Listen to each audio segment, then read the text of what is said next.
अस्सलामुअलैकुम class 9th subject computer science chapter number 10 और lecture number 2 के साथ हाजिर हूँ। आज हम पढ़ेंगे AI algorithms and techniques. Lecture number 1 में मैं कंप्लीट आपको समझा चुकी हूँ कि एआई क्या है और किस तरह हमारी ज़िंदगियों पर असरअंदाज हो रहा है। AI artificial intelligence involves using algorithms and techniques. AI कैसे काम करता है? एल्गो यानी कि एल्गोरिदम्स और टेक्निक्स यूज करता है टू एनेबल मशीन्स, कि वो मशीनों को इस काबिल बना सके टू परफॉर्म टास्क, वो काम करें that typically require human intelligence. ठीक है, यानी कि वो ऐसे काम करें जिनको करने के लिए इंसानों जैसी जानत चाहिए होती है। यानी मतलब ये कि वो एल्गोरिदम्स एंड टेक्निक्स का इस्तेमाल करके मशीनों को इंटेलिजेंट बना देते हैं। इन दिस चैप्टर, अच्छा यहाँ तक ये पहले करें।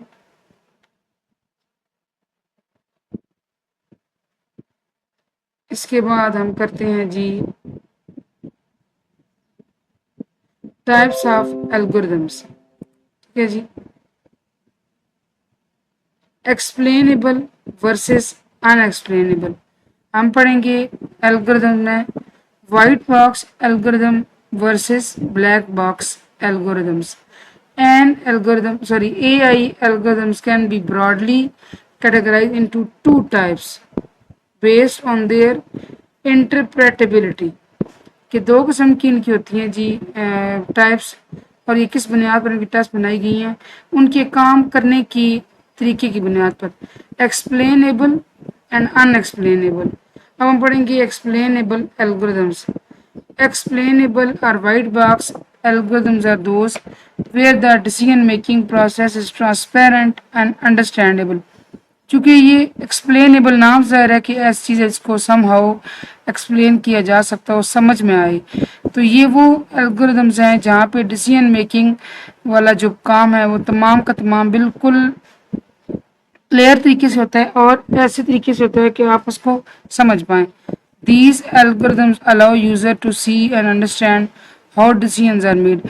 इन एल्गोरिदम को देखकर कोई भी यूज़र ये अंदाज़ा लगा सकता है कि अच्छा इसमें डिसीजंस कैसे लिए गए हैं। For example, decision trees। A decision tree is a tool that helps computer make decisions by following a series of questions। अब डिसीजन ट्री क्या होता है? ये एक ऐसा टूल है जो कि कंप्यूटर को फैसले करने में मदद देता है। कैसे? कुछ क्वेश्चंस के आंसर्स मांगकर। Each question leads to another question. हर क्वेश्चन अगले क्वेश्चन के साथ लिंक्ड होता है और a final answer, much like a flow chart. आप इसमें पढ़ा है फ्लो चार्ट में टॉप से लेकर बॉटम तक सारा फ्लो चार्ट कनेक्टेड होता है। ऐसे ही डिसीजन ट्री में हर क्वेश्चन अगले क्वेश्चन को रिलेट कर रहा होता है। ठीक है, let's look at the example decision.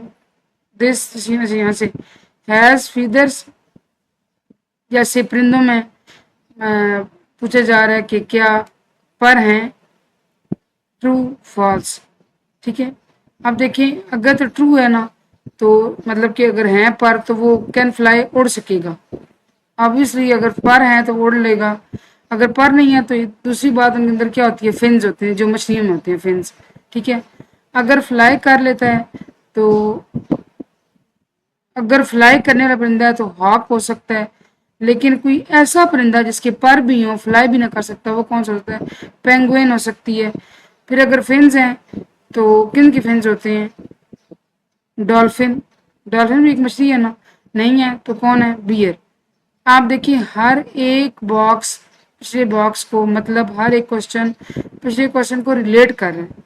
ठीक है, ये है जी हमारा डिसीजन ट्री। हम पढ़ेंगे linear regression.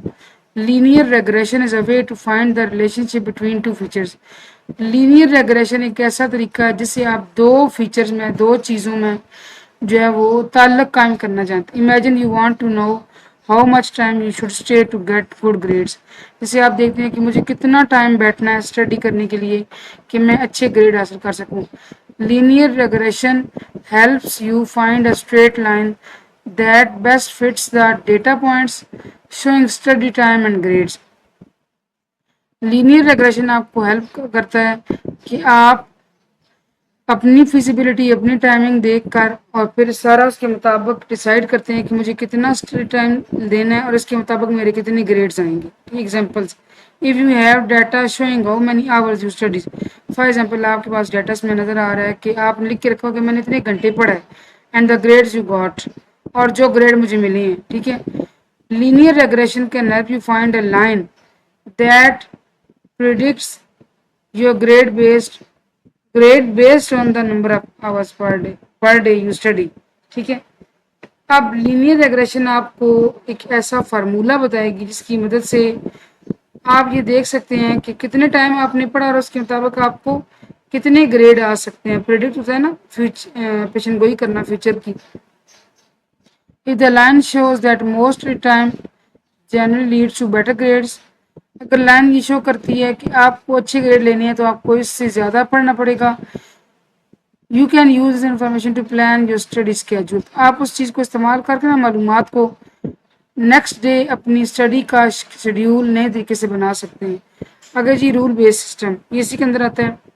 Rule based system आज like set of if then rules, जैसे इफ देन होता है अगर ये करोगे तो ये हो जाएगा।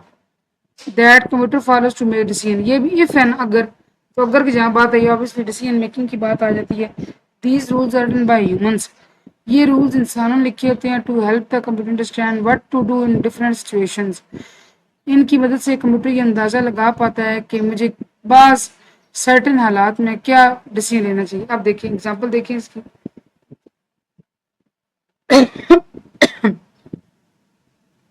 Think of a simple game, कोई आम सी गेम का सोचें। Where you control a character that needs to avoid obstacle. कभी आपने वो गेम्स देखी हैं ऐसी, यूट्यूब में ऐड के तौर पर भी आती है, जिसमें कोई कैरेक्टर जा रहा होता है, आपने आगे उसके कुछ ना कुछ जो थी जंप कराना होता है उसको।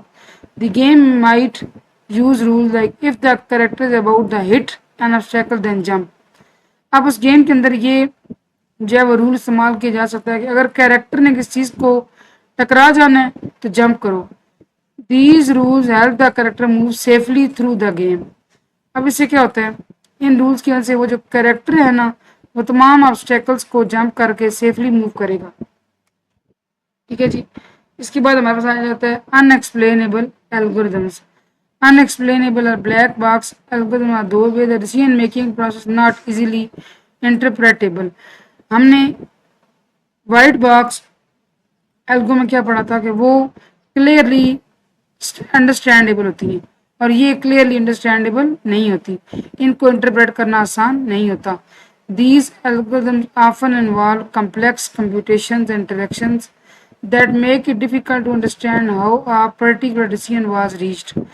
इसमें कुछ ऐसे कॉम्प्लेक्स कंप्यूटेशंस की गई होती हैं और ऐसे कुछ इंटरेक्शन होते हैं जिसकी मदद से, जिसकी वजह से ये मालूम करना मुश्किल हो जाता है कि डिसीजन मेकिंग कैसे की गई है। Example include neural networks and deep learning models. अब ये आम चीज़ तो नहीं है न्यूरल नेटवर्क्स और डीप लर्निंग मॉडल्स, और ये हम पीछे डिस्कस करके आ चुके हैं, ठीक है जी। अब आप देखें arbitrary number of hidden layers, ये है जी इनपुट लेयर आउटपुट लेयर, और आप देखें कि ये लेयर 1 है, लेयर 2 है, करते करते लेयर n है। अब इसमें क्या हुआ, ये हैं जी जिनको देख के आप इजीली अंडरस्टैंड नहीं कर सकते। ये कौन सी एल्गोरिदम्स हैं जी, black box algorithm also called unexplainable algorithms, ठीक है जी।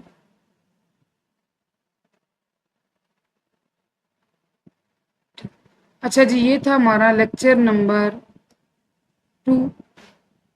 होपफुली आपको समझ आएगा। इंशाल्लाह लेक्चर नंबर 3 के साथ कल हाजिर होंगे। Thank you so much for watching.